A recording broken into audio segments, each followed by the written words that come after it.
Well, Lohan, thanks for tuning in here to Spotlight Now on Hawaii News Now. Our guest today will be Governor Josh Green. But before we get to the governor, we always want to encourage all of you watching at home to engage in the conversation.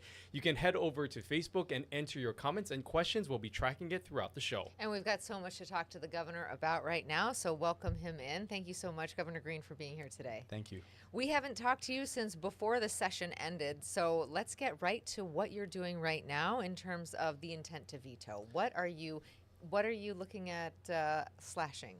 So they gave us over 300 bills, which was phenomenal, very important legislation. As to slashing or vetoes, there shouldn't be very many. We will have a veto list. There'll be about 20, 25 bills on that list just because we haven't finalized decisions, and we're still getting input from the legislature itself. Some things change even from the end of the session to present. Of course, budgets change, and that's a big question too, how much money's available. There's only a couple bills that I really feel strongly that I'd rather not pass this year and let the legislature come back to us with some revised ideas, like the tax credit bill. The tax credit bill is one that I do intend to veto. No disrespect to the ledge, different finance chair when it was passed, and that was going to, over time, get rid of the tax credits for film, for solar. And I really think that I want to show some extra support for the film industry. We just had Lilo and Stitch. They're going to do over $1 billion. Tax credits to get movies like that filmed here have been great for us. Let's talk a little bit about that bill specifically, because there has been a lot of people within the industry who have come out, who've spoken about the value of that. And of course, as you said, we've seen the value and the success of Lilo and Stitch moving forward. This bill specifically would have ended that sunset. So what does this look like moving forward for this specific tax credit going into the future? Does it extend it even longer? I mean, how would you like to structure this, or the legislature to structure this bill moving forward? Sure. So I believe in the tax credit for film personally, and it will keep them at the $50 million per year. I actually would like to see it go up a little bit, the tax credit get a little larger, especially for films that focus on local culture or have a local Hawaii connection, whether it's a producer, director. We have some very special people that are connected to Hawaii culturally. Those films I'd like to see extra tax credits go to. So I'd like to see a bill crafted that expanded the credit for films that have cultural significance. We've got this great show that's coming in, Chief of War, pretty exceptional. The Rock has done some really great work. There are a lot of people. And then, of course, Lilo and Stitch it's making people happy. Although, I got to tell you, there were a lot of tears shed in my family during the movie. I was a little stunned, but I loved the movie. I thought Maya, the child actress, was just fantastic. It's great to see Amy in the film. There's so many good things about film. So I want to see film industry continue to increase. I want to see a lot of additional tax breaks if we can for renewable energy. It's important. You said about 20 bills, 22 that you're looking at vetoing. Any others that you want to share with us? Oh boy, if I say them now, I don't want to get people too worried. We're still trying to figure out about the whether we veto or don't veto the bill that's about forfeiture of property when people have had criminal activity at their home, whether they're renting the home or people are doing something bad at the house. I believe to a degree in some of that civil forfeiture. But on the other hand, I want to be a little careful that we don't overshoot. So I'm having a discussion both with the Attorney General and the Judiciary Chair. And needless to say, they have slightly different opinions about this bill. And so I want to honor those discussions. That's why we'll submit the list of potential vetoes, and then maybe a half or a third of them will ultimately get vetoed. Okay. Let's talk about this potential special session that sounds like it's almost inevitable, and a lot of it will be determined by what happens on the federal level and the cuts that are happening there. Is there anything additional that you would maybe like the legislature, beyond the budget and how they're going to change things up, to maybe reconsider that did not get through, to use this special session as an opportunity to address something that maybe just didn't make it past the finish line? That's a very interesting question. So it looks like it'll be October. The federal budget should get locked in by October 1st, ideally. That's when they're supposed to do it. Of course, they're debating this large bill that the administration has put forward. We should talk about that, which would potentially cut Medicaid quite a lot. in order to pay for the tax breaks for wealthy people. I have a deep concern about that. Talk about that. But once we know what cuts may come and what we might have to fill in to protect our healthcare system and our kupuna, our food programs like SNAP benefits, then we'll know exactly how much money we have to come up with. I am fighting against those cuts, so those cuts might come, if ever, in the out years, and that's really necessary. I'll be back in D.C. again on my own dime, by the way, as I pass through before family vacation to make that case with the Department of Health and Human Services. Having said that, if they come up with other ideas, for example, look, we continue to work toward the stadium. The stadium, we're going to begin to demolish the stadium in the fall, like September-ish, okay? August, September. Start knocking that thing down. It's going to take, say, 8 months to knock it down. And then we start building it. Right now we have the $350 million to build it. As leadership changes at the legislative level, in the House especially in this case, if they decide to come forward with more infrastructure dollars or more support for the stadium, I'm not going to squawk. I want a good stadium, but I'm going to keep working to raise separate funds too. So that's the kind of thing. I don't think we're going to take up big legislative plans because we actually passed the things I cared about most, like the climate impact fee. You know, going back to what you were saying about the bill being considered in Washington, Senator Schatz was on our program and he shares the same concerns and really laid out the kind of devastation this could cause, especially for people who are relying on medical services that are funded through the federal government. If these cuts are as dramatic as we think they could be, do you think that the tax cuts, for instance, that were passed 2 years ago should be on the table to roll some of those back so that we can pay for some of these social safety net services? Well, the ways that we would be able to consider filling in the gap are, first, we have rainy day funds. We have about $1.65, $1.7 billion of rainy day funds. We have monies from our surplus, and I'll remind people that I've always kept a balanced budget, have to, always will. So we have right now about $900 million of cushion, though we don't want to shrink that down to nothing, okay? That's after the newest upgraded advice from the Council on Revenues. So the tax break, which was quite large, that is helping us with affordability. I would like to not touch that, at least for the foreseeable future. If it gets touched, I think it would be in out years, so I don't think we have to go there just yet. Some people felt that we don't need the tax break for people, say, over $250,000 or over $300,000, and I would tend to agree. We have to most importantly preserve the tax breaks for people, families under $250,000, and especially those making under $100,000, the Alice family category. They'll never be touched. Those tax breaks are staying in perpetuity. At the higher end, if the federal government does a deep cut for the very wealthy, then we will not need those dollars as much for people, here in Hawaii. And then those dollars should go towards making sure everyone has health care. Some of the other cuts that we are seeing from the federal level that are impacting things in Hawaii include the cuts that came to the 30-meter telescope and the federal funding that was going to be used for some of the program as a whole, as well as construction. Your thoughts on where things stand with TMT now that funding is once again in question? Well, that does wound our potential to even consider TMT. Right now, there has been still the dialogue going on with the authority, with the community on Big Island, with the much more global Hawaiian community. I think that they were working toward a plan to compromise to consider building TMT. If we don't get the National Science Foundation monies, though, if they only fund the telescope in Chile, that would probably end this debate. We would not have the resources to build it. So that is going to continue to be one of the efforts that Brian and the rest of the delegation takes up. It's hard to know because if they don't include it in their October budget, there's no capacity for the state to sue for that. It's just that's a decision that the feds make. I do have to say there has been a pretty strong anti-science, anti-health science especially, but anti-science bias currently coming out of the administration, and it concerns me because research advances our next generation. We need medical research. We need cancer research. Those are the kind of dollars that have been getting cut from the university. That's deeply distressing. And then getting rid of the telescope, we should be explorers, and that's what the state of Hawaii has been able to contribute, especially through our Hawaiian explorers. So that would be sad if they preemptively took that off the table for us. Going through the comments right now, and one of the people, because you did bring up the stadium, says, "Is the stadium really necessary with everything that's going on right now?" What's your pitch for the stadium? Because it is a sizable investment from the state. Yeah, we've already appropriated the money. We have the budget in a good place. We have savings. I think it is important because it generates revenue and it generates hope.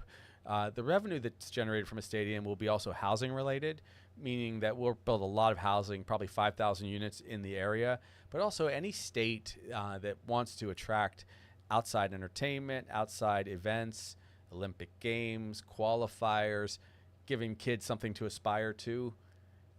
They have a major stadium in their state. We don't have one right now, and I think it's a hole in our state to not have a decent stadium with, say, the first iteration would be 22,000 or so seats, and then we go up from there. I think every state should have a big stadium so that you can have a big game or a big concert or a big charitable event. All those things are relevant to me.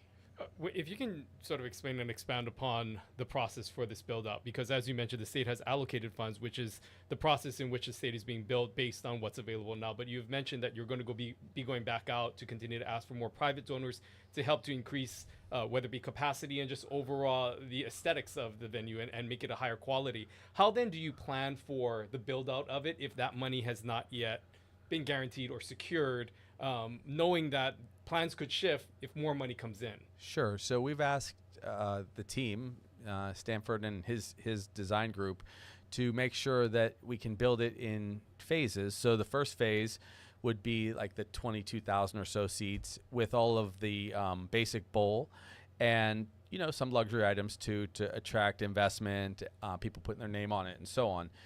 But we want it to be seamless to be able to go up without any downtime. And so the design has to be meant to add those next seats, the next 10,000 or 15,000 seats.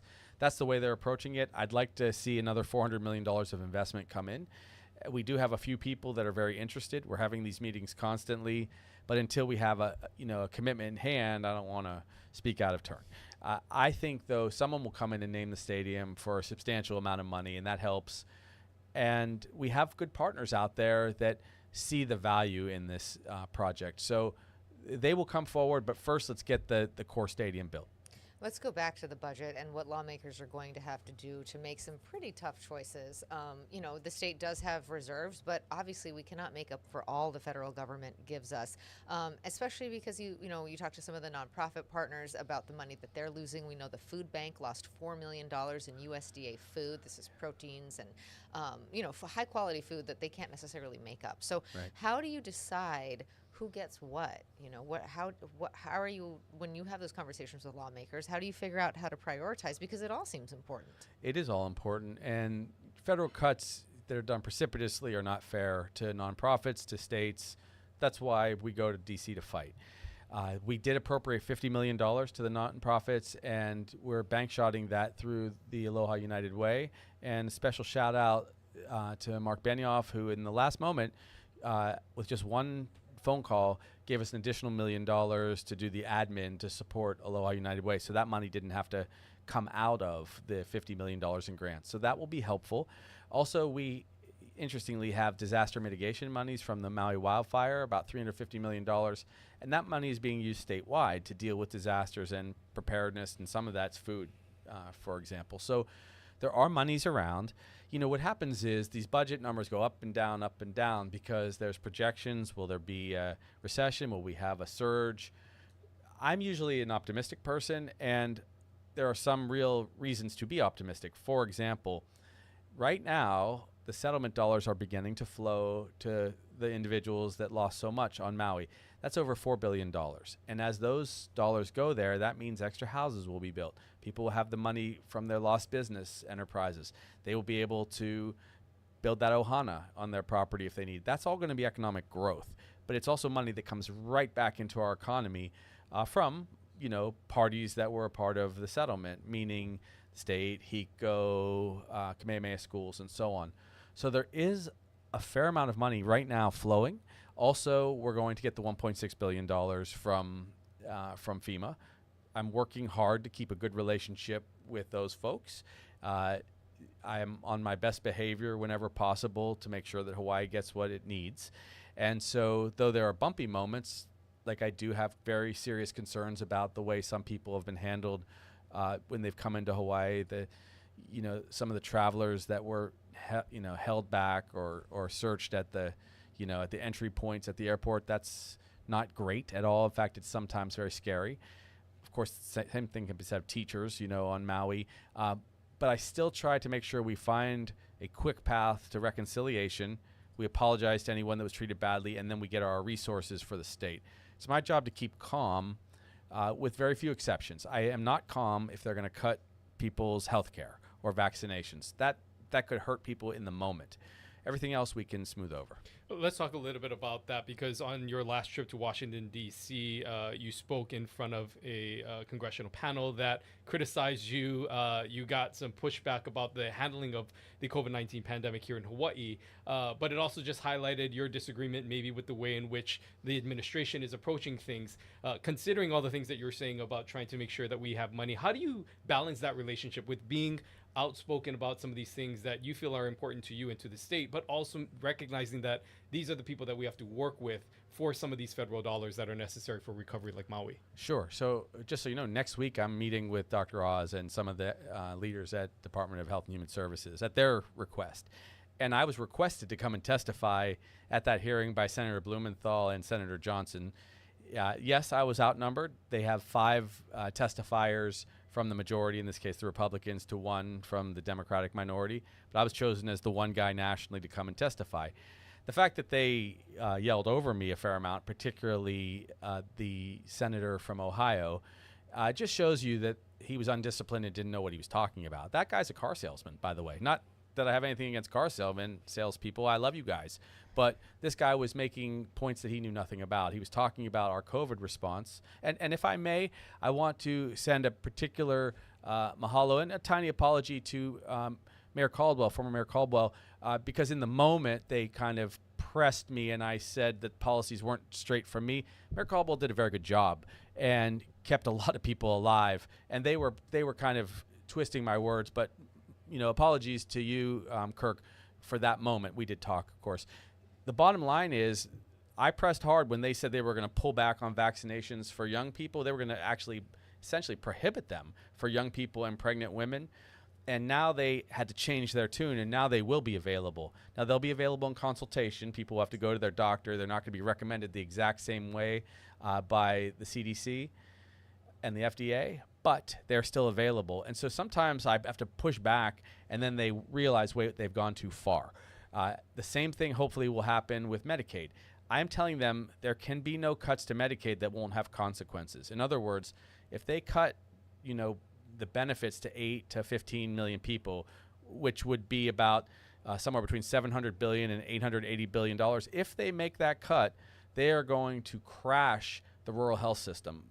Hospitals in rural parts of the country, particularly as interesting as it is in red states, they're going to crumble the healthcare infrastructure, and that's going to make costs go up. That means women are going to have to drive more than 100 miles to deliver their babies. That means even if you say you're offering vaccinations to kids, they won't have a pediatrician because the system can't sustain deep cuts to Medicaid. So they say they're not cutting Medicaid, but what their bill does is it makes it harder to keep on the benefit roll. It makes it more problematic if there's been a dispute over whether or not someone qualifies.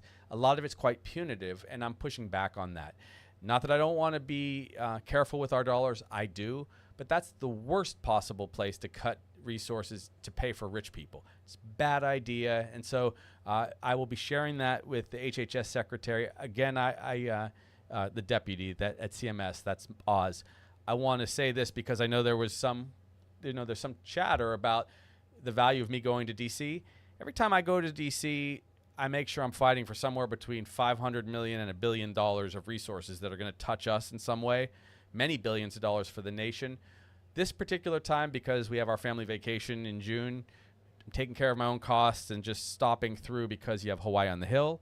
And I will schedule some of these meetings and sleep on a friend's couch because it's too important to have those conversations and let them, otherwise I can't let them make these cuts without at least calling them out. You know, when we think about these cuts sort of in the broadscape, what you were laying out, red states and rural health systems, we have plenty of rural health systems here in this blue state as well, Yes, right? we And do. so we think about Hawaii Island and how many people rely on community health care centers there. Tell me a little bit about what you're worried about when it comes to something like the Big Island. I mean, I know you're very familiar with the healthcare system there, having worked there as a physician for many years. What are your thoughts? I mean, if those cuts go through, what happens to people on the Big Island? So what happens is you see somewhere between like a 10 to 20% cut in the number of people that qualify for Medicaid over time with the current draft from the Congress. If that draft were to make it through the Senate and get to the president's desk, and if he signed it, and you see those cuts, take Ka'u, for example, okay, where I was the doctor. Those, 15% of the people suddenly don't have benefits, but they still have health needs. They still may have hypertension or diabetes. If they go to the hospital, it's not covered. The hospital works on a razor-thin margin in Ka'u, in Kohala, in all of our rural communities, in Kahuku, everywhere, Hana. So in rural areas, those places don't just lose those 15% people that were on Medicaid and had some ability to get their health care covered. They go under. And then the whole hospital has to close and people have to go work. Doctors, nurses, social workers have to go work in towns, in cities. They have to go to Hilo or Kona.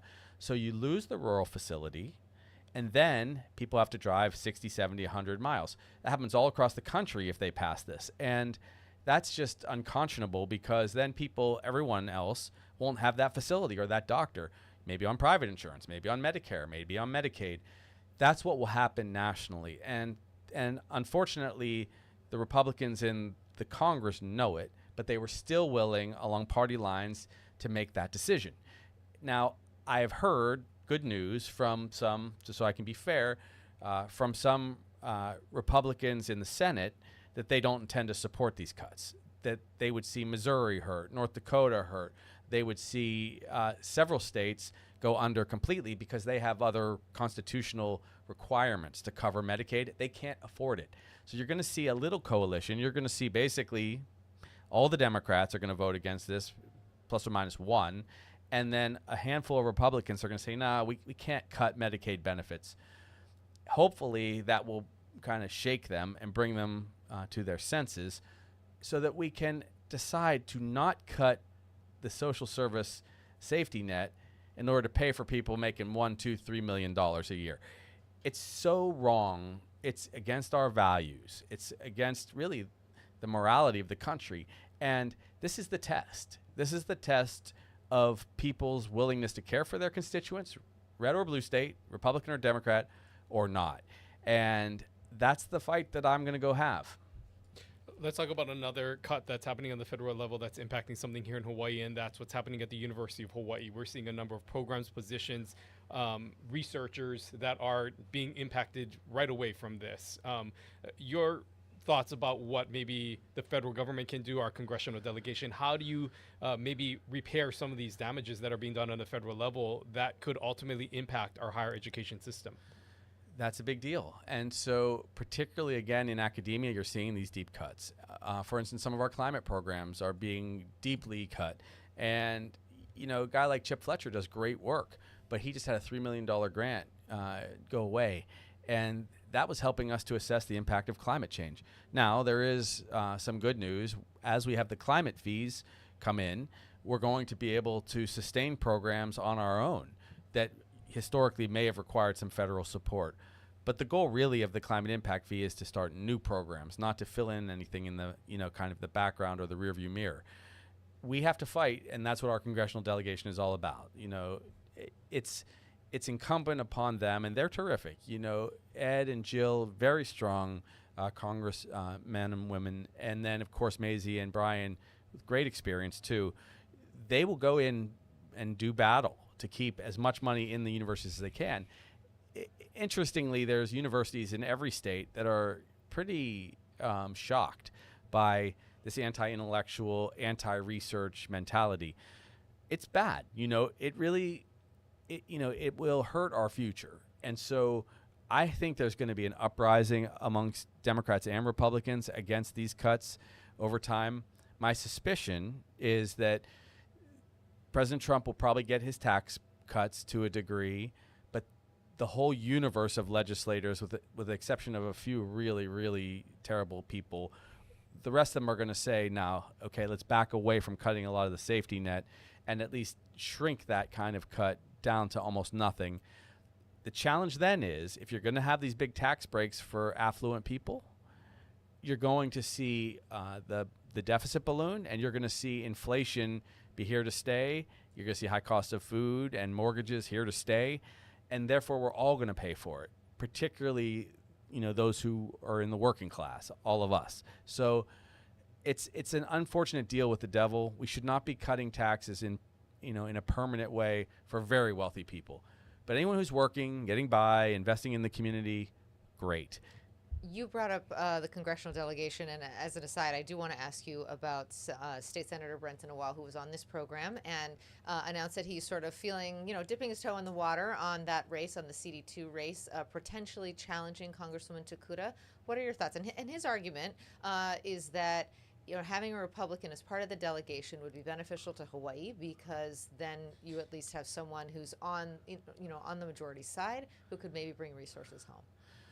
Well, let me be very clear. I'm fond of Jill. She is an ally. She does a very good job. I can't really say that of Senator Awa. He has pretty much voted against all that I've proposed, including the homeless programs, the housing programs, the tax breaks. I mean, he just doesn't come along with me very often. So I don't think he represents what huge percentages of Hawaii have asked for. Anyone should run. That is okay. He's only been in office for a couple years. It's quite presumptuous to immediately run for higher office, in my opinion. But he should do what he feels best. He would be taking a free shot, which is why he's doing it. It's in the middle of his 4-year term, and that means there's no real consequence. He wouldn't have to give up his seat. I will tell you, I've had some serious concerns about some of the things that he has done and said, which you guys have covered. I'll leave it to that. But I think that Jill has done a good job establishing herself, fighting for the things that I believe in, which is fairness and working people. That's not what we've seen from this would-be competitor. But look, he should do what he wants to do with his life. I suspect that that Congresswoman Takuda is going to stay there for some time. One of the things that the senator has opposed was your green fee. And one of the things that he said before, in his discussion of why he opposed it, was because it would also impact local residents. You have made national headlines with this fee going out there and getting a lot of coverage throughout the country about this, because it is the first in the country of its kind. Your thoughts to any opposition, be it from the senator or anyone else in the community who feels that this fee impacts local people as well? Well, it's going to really benefit local people, because this will bring at least $100 million a year to us. A tiny portion could be paid if we do a staycation. We will also pay it. We will look over time at tax credits for our local families, which we already put into place on many levels, whether it's food tax credit or housing tax credit. So we're already offsetting local taxes significantly across the board.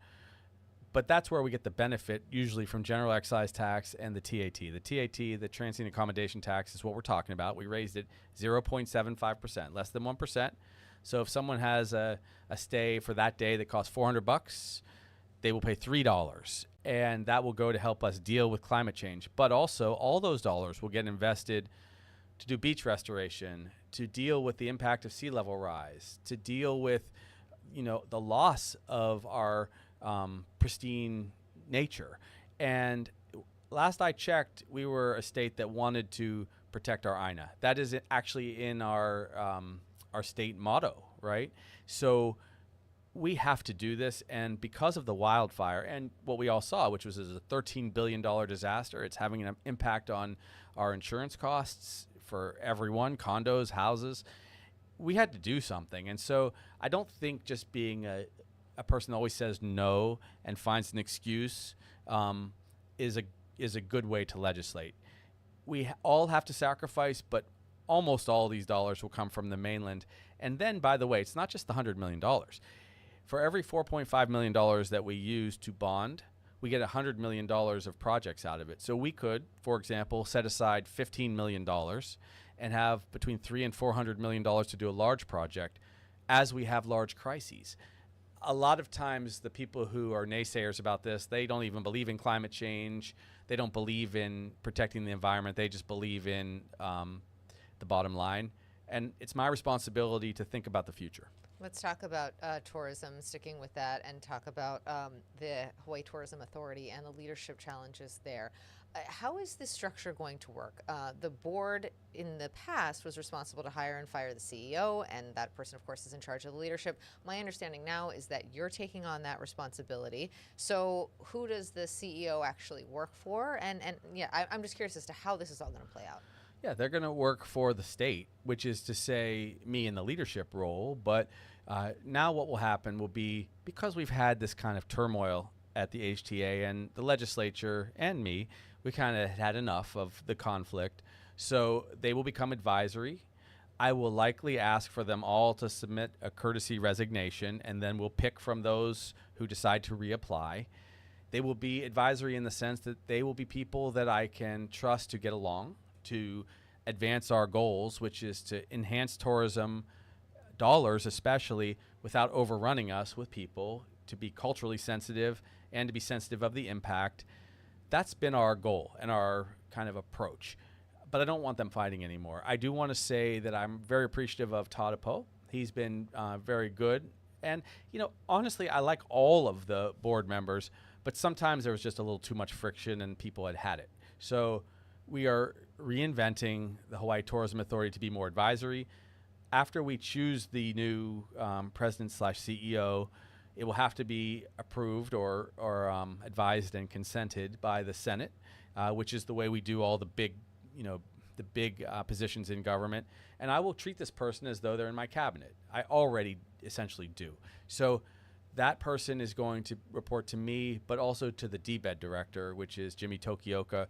And we go forward together. I just, I don't like to see conflict, I have to tell you. And it took a lot of time to first sort through the contracts, the tourism contracts. When I first came in, that had been an impasse for a couple of years. It has taken time to sort through the stadium question. It would have been easier if I could listen to everyone and just make the decision. I'm still, fully cognizant of the fact that I can make mistakes. And if people speak up, we quickly adjust. But you've seen big change in the last couple of years, big change. We took on homelessness. We have these kauhale everywhere. There's 22 of them now. Really hundreds and hundreds of people coming off the streets. Can do more. It's been a big deal. And we did that under emergency rules because otherwise it couldn't get done. So I took some action. We got the big tax break. I'm grateful to the legislature. We now are going to clean up HTA. We passed the green fee. It took me 3 sessions because we needed to make the case through the climate action team, the CAT. Many thanks to Chris Benjamin and his team. But we're making huge progress. I just don't like getting bogged down with interpersonal conflict, and that's why this is happening. When you look at just what's ahead for this new person who takes over this role and just the state of tourism in general, what are some of the things that you think are going to be the most important things and sort of the priorities of this role, recognizing that there could be a downturn, with what projected in not only visitor arrivals, but visitor spending, and recognizing how much that tourism plays a part of this economy and our state. How concerned are you about some of the forecasting that's ahead for this tourism industry? Well, I'm always very concerned. I don't like the tariffs because I worry that they're going to negatively impact the state of Hawaii and the economy. If the economy suffers, there's fewer travelers to Hawaii that, have planned their trips that can, help us with our economic growth. I think that we want, an executive running the HTA that has, kind of a deep experience with the state of Hawaii. I definitely think it should be someone from within that understands our state. I intend to search out and find like a real leader that can express what Hawaii is about and continue to both bring in tourists but be sensitive to over-tourism. That has been the important combination of considerations. Also, though it's a very small increase in the tax, I want someone to know how to use those monies in partnership with my team so that we help the hotels, we help the beaches. You know, Waikiki has been suffering. It's lost a lot of its beaches. Same can be said for large parts of Maui. There's a lot of work to do. I don't think actually tourism is going to suffer very much in Hawaii because it turns out there is an almost unlimited number of people that have set their sights on a trip to Hawaii at some point. And our executives are very good at finding the right balance and price point to bring people here.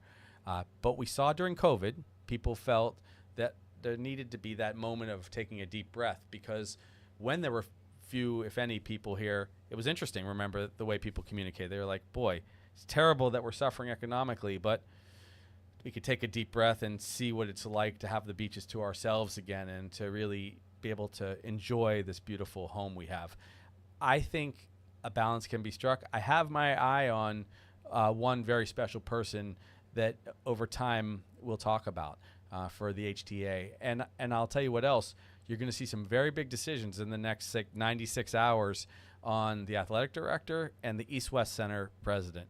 I actually think I know who's going to be chosen for both positions, but I could always be surprised also. And if I'm right, these are two very good people that are going to make us proud. Do you want to tell us who you're thinking of? I want to tell you, but first Jamie will, really be mad, and then the Senate, and then the president of the university will be mad, and then your the search communications committee director is also will be mad. So everyone except perhaps my puppy, who seems to love me, we will won't be mad. We'll Yes. still be your friend. Yes. Let me ask you this though, going back to this board turnover that you're talking about. How soon do you expect to ask for those resignations, and how quickly do you put this into play? So right after I sign the bills, we actually signed one today. I've signed almost 200 bills already, just so you know, out of the 321, I think, bills. I'm not doing a lot of pomp and circumstance. We did have big signing ceremonies for the bill to pay for school lunches, and special mahalo to the First Lady, to Jamie. She was super instrumental with Donovan, with Kyle and others. Fantastic work.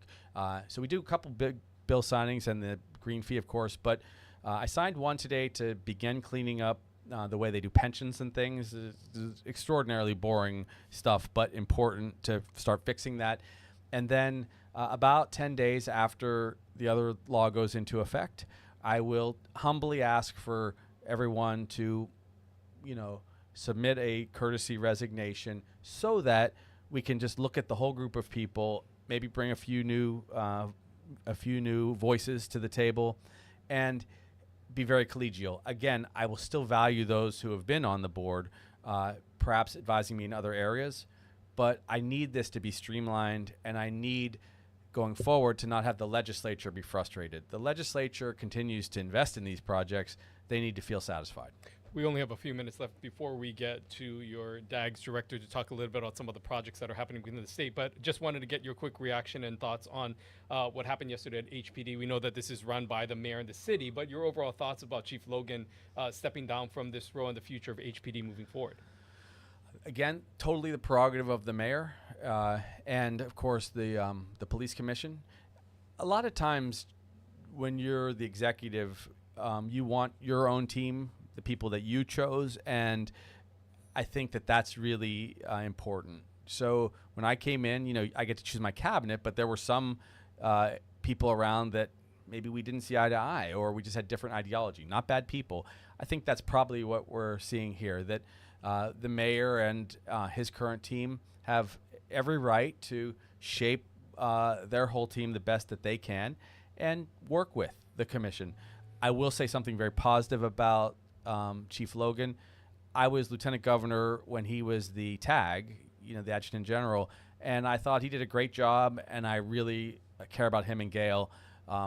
He's good in my book, but sometimes, people come to the end of a certain road and then they take a new one, and I think that's what you're seeing. I will never second guess Mayor Blanchiardi, who I have deep respect for as our mayor. Okay, well, I think we're just about out of time. Real quick, though, your daughter's graduating from high school, so we'll end on that note. How does it feel as a dad? You're going to go from 2 kids to 1, and that changes the dynamic at home? Yeah, I love that kid so much. Maya is just wonderful. She's been a superstar student and has done every project under the sun, and it's been a great athlete. I'm going to miss her a lot. um, what can you say? It's tough, Oh. but yeah, but it's her time to fly. Okay, I think that's a great place for us to end. Thank you for coming in today. We're going to be talking to the comptroller over from DAGS to talk about infrastructure at the state. Stay with us. You're watching Spotlight Now.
Hello and welcome back to Spotlight Now here on Hawaii News Now. We are joined by our next guest who is going to talk a little bit about what's happening in terms of construction and projects that the state is managing. That's right. Keith Regan is here from the Department of Accounting and General Services, the comptroller for that agency. Thank you for being here today. Aloha, thanks for having me. So interesting because your office handles so many of the facilities, all of the buildings of the state, and I'm interested actually to kind of piggyback on what the governor had left us with regard to HTA. Sure. Your agency has been making some news in the last few weeks that you might have to be taking over some of those facilities projects.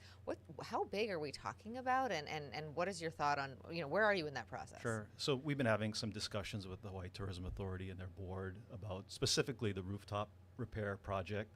It's about a $64 million project that involves essentially ripping off, all the material that's on the roof and then getting down to the waterproofing membrane and then doing some repair work on the structure itself and then putting everything back and making it nice so that it can be utilized again in the future, to have events and whatnot. And so we've been having these ongoing discussions with the HTA to see how we can help them. DAGS does projects. This is what we do on a regular basis.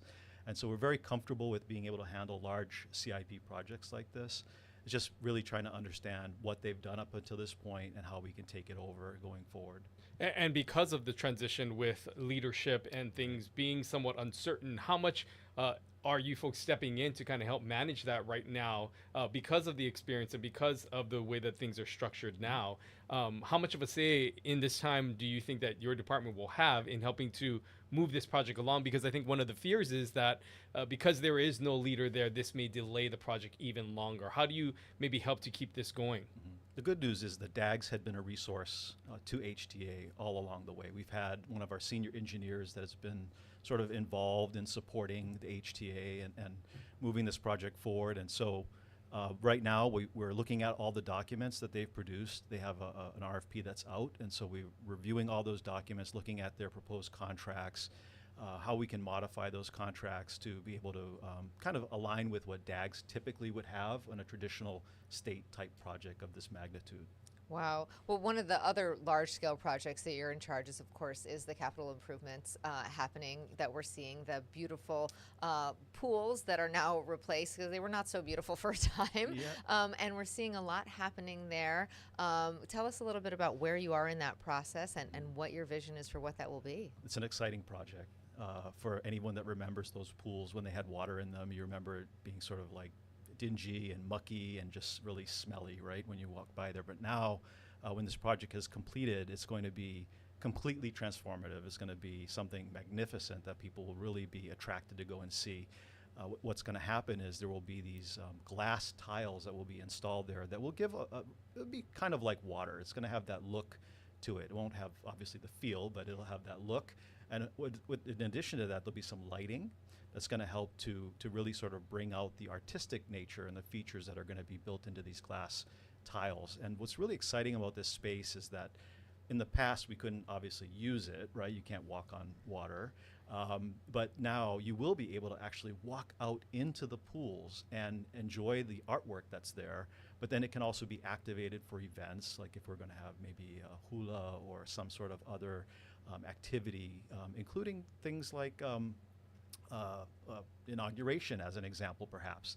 It's going to be that large of a space that it could accommodate something of that magnitude as well. And what is the timeline that we're looking on this completion? Because this is a project that has been going on for several years now. Right now, the target is December of 2026.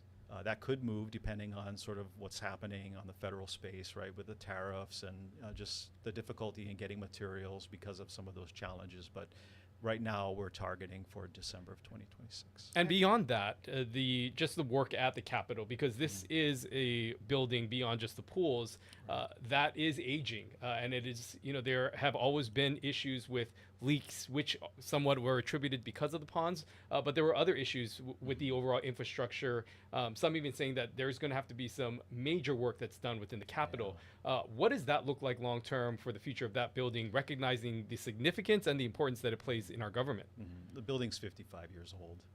It's gone through a couple of iterations of rehabilitation where they've gone in and taken out some of the asbestos and other materials that are hazardous, right, to people and operating in that facility.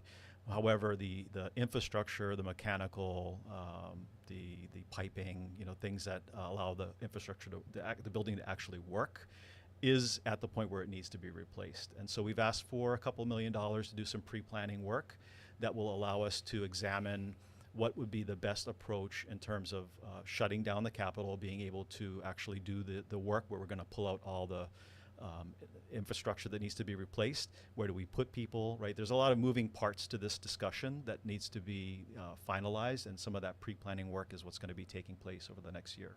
I would say that the only person who probably knows as much about that building as you is Ryan. If you ever have an opportunity to go tour the Capitol with Ryan Suji, I highly recommend it. He Okay. knows all the history. He's amazing. I had to put that plug in. Now everyone's going to thank ask you. you for a Capitol tour. Really, it's pretty incredible. But I want to ask you about the push for engineers and building inspectors. I know that you are really trying hard to staff up.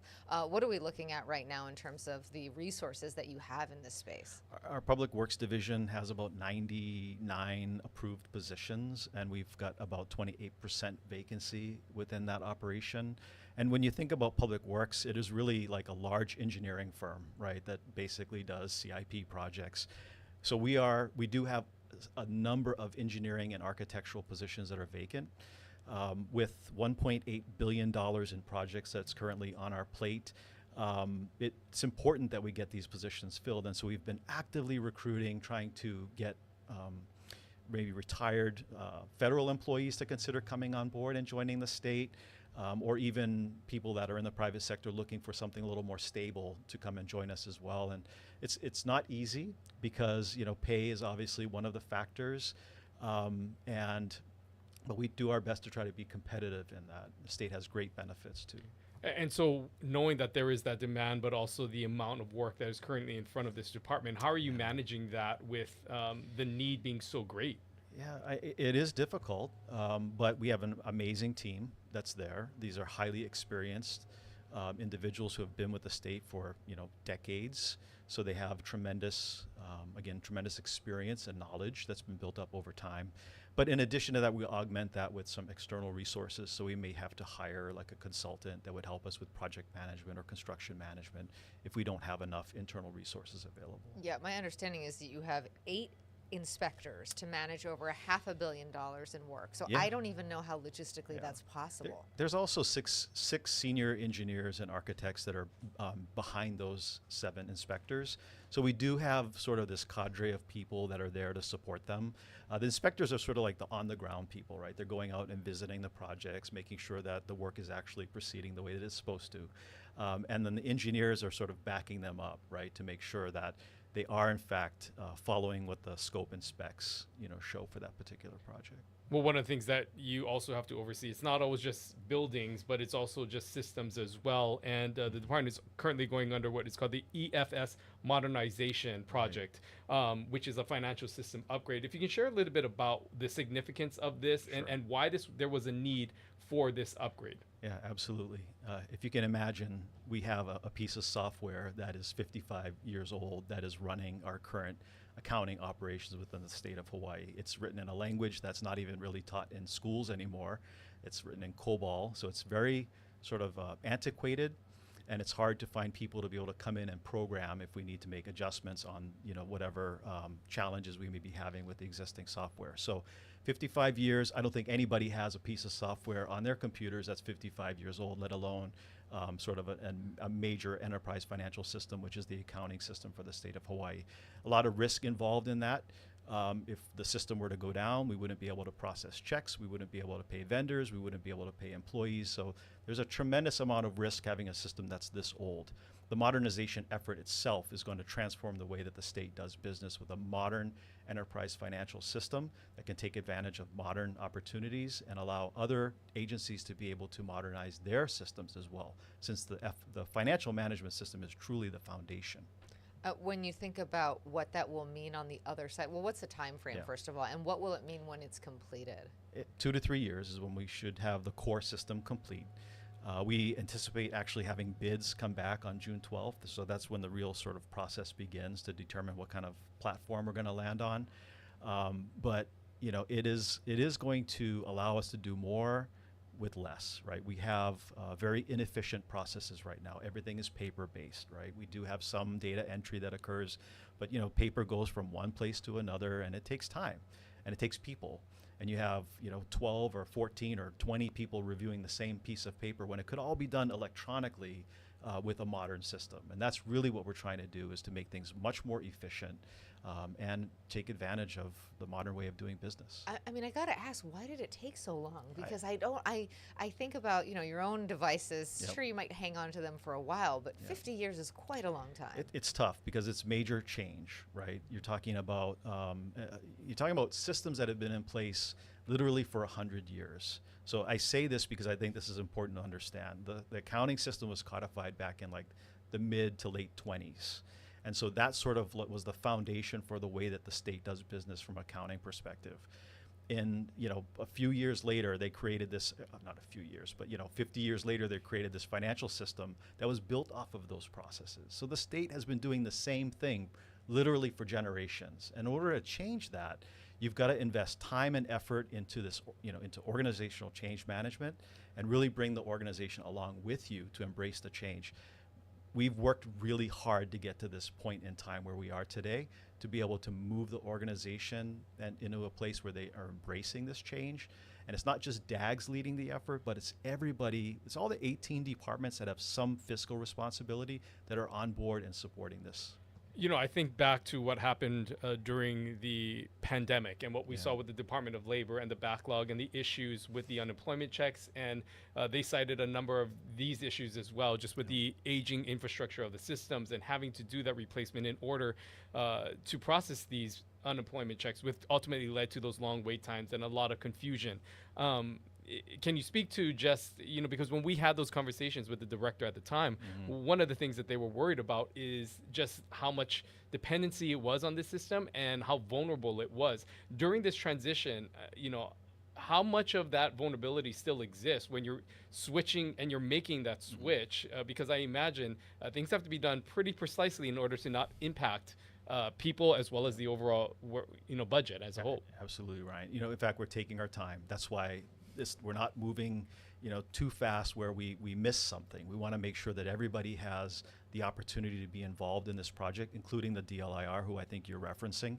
They're very involved in what we're doing to make sure that the systems match up so that we don't have issues where when we turn on the system and go live, all of a sudden people can't get paid. So we're making sure that as we go through this process, we'll test it before we go live, so that we don't run into those kind of issues. Yeah, I want to go back because we're almost out of time, but I want to go back to this hiring push that you are doing. I mean, what would you tell people about your department, about why it's a good place to work and you know, why they should join up? Because when you laid out how much work there is, it's certainly not an easy job. It's not easy, but it's meaningful work, right? When you have the ability to be involved in a project that the community can take advantage of, that you can actually go and visit with your family and your friends, and that you can say that, hey, I was involved in this. I mean, that's very meaningful, right? Versus just sort of maybe being in a back office somewhere, shuffling paperwork.